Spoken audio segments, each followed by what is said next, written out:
It's very, very busy having an illness like cancer. For many, many years we've all been very focused on, how long you've got to live and what that quantity of life is going to be, and focused on trying to extend that.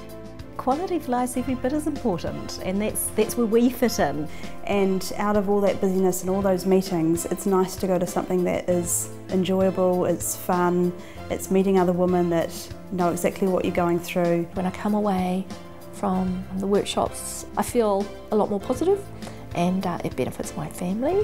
Because believe me, they don't like a grumpy mother. It's like a chronic condition. They're not, in hospital a lot of the time. They're living at home, and there was no support for these women. I actually liked saying to people, I am 10 years down the track and I'm not going anywhere. And you see hope come on faces. If that old girl can make it for 10 years, so jolly well can I.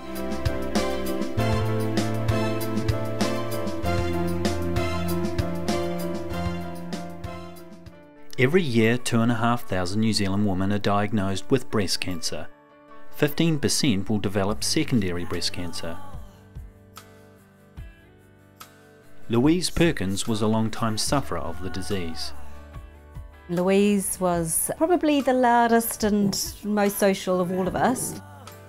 She's my younger sister. We're a family of 6 children. She was kind of the 4th one down. She was lots of fun and very positive and really interested in people she met, and so she was great fun. She went through university, became a lawyer. She had just been married to Scott for a year at that stage. When she was 28, that she was diagnosed with breast cancer. It looked like everything was going to be fine, but it was only just over a year later that it came back in her sternum. I think for women with metastatic breast cancer, the cancer's come back. They may be able to get it under control again with various forms of chemotherapy, but kind of those guarantees have gone. Their disease is no longer curable. For the next 10.5 years, she was on various types of chemotherapy. She actually had a very good quality of life during that time. It was probably only the last year that it was much tougher for her physically. Louise Perkins died in December 2004. She was 39 years old. Her positive attitude and enduring spirit inspired the establishment of Sweet Louise. When Louise, my sister, died, Scott went back through her diary and realised that every single day she did something to make herself feel good. And so from that, he thought, well, maybe that's something we can do for women, just this whole thought about being positive, about being yourself first, and someone with cancer are way down the track. And so that's how it came about, really. In 2005, the Louise Perkins Foundation established the charitable organisation Sweet Louise to help those suffering from secondary breast cancer. Currently, there are 160 members, over 40 services provided, and dedicated staff for supporting its members. I got involved with Sweet Louise because of the business, but also because I had a history of cancer. I learned about it in my journey. Jennifer Clark is the Executive Director for Sweet Louise. She has helped many women to live a more positive life. I came on about 6 weeks before we went live with the system, which is both the computer system and the whole operations. There is a gap for these women where they're in hospital only 2% of the time, okay? They can go through maybe 30 cycles of chemotherapy over a period of years, and they're living at home for most of that time, looking pretty normal. For her, the cancer was just a very little part of her life. It was always how she lived. She did another degree in art history, she was in a book club, she had lots and lots of things, and she hated anyone thinking that her cancer defined her. They don't look like someone who's going through a lot of trauma. They're living in a family life with all their obligations. So what we can help them do is live more positively with that, give them practical and psychological support to get them through. A lot of people, when they get hit with something like this, they just want to go out there and tell everyone. And then there's other people like myself, well, I just withdraw and draw on my own reserves. I have 6 children. But we only have 2 at home, a 4.5-year-old and a 3-year-old, girl and a boy, and they're very active. My son, who is 2, At the time, we were playing on the floor, rolling around, and he jumped on my chest and it hurt. So I went to the doctor. I was diagnosed with breast cancer. Things moved pretty quickly. Had a mastectomy. I was like, well, that's actually really good, because if you're going to get cancer, that's the best one to get because it's curable.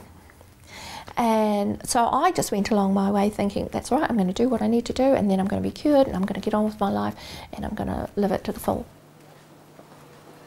Just before we started the chemo, we did some scans and found that it had travelled to the lungs and liver and bone. And my diagnosis was very grim. Being told that you have advanced breast cancer or metastatic breast cancer is something akin to a death knell. It's just like your entire mountain of hope has just gone down the drain, because there is no cure. I'm a registered nurse and I trained at Middlemore. Sweet Louise for me was an opportunity, was a privilege to potentially work for an organisation that was new, that hadn't yet launched. For me, the important part is it's flexible, it's free, and that it caters to the members' needs or wants in a way that they want. So nothing's prescriptive.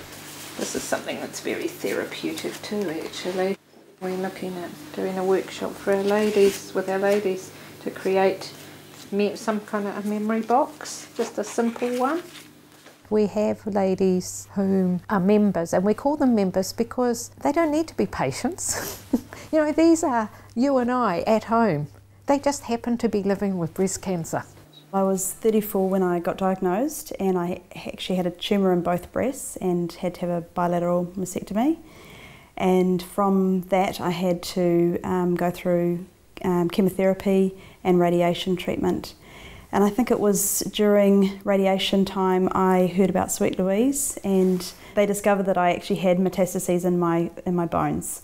And so because of that I was able to join Sweet Louise. I've got 3 small children, and I find getting the time to pamper myself or do anything extra is really hard to find that time. As a clinical psychologist, Danude has seen firsthand the emotional struggle people have when diagnosed with a terminal illness.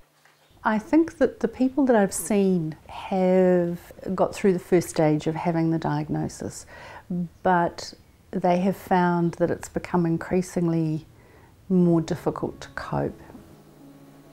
For friends and family it's a very emotional reaction, and that is natural, and all my family and friends have been very supportive. They can be many more years than 5 years down the track when suddenly they've been told it's spread.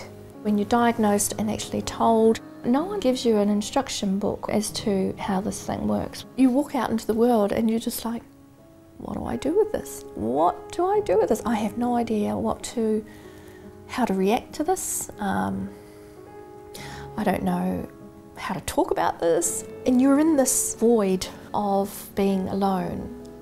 It's having someone to talk to. It's having someone who you can ask, where will I go for this? What can I do to help myself? What will help? And realising you're not alone. What we offer the women is a voucher system. So we fundraise to provide them access to services. Good morning, Christine. How are you? I'm good, thank you. Good. My name's Bianca. I'll be looking after you. Would you like to come on through? If you're feeling really low, you can find yourself on the couch and you just think, I've just got to get up and move. And then you sort of look at this Sweet Louise and you think, oh, you know, I could go to an art class, or I could be with other people.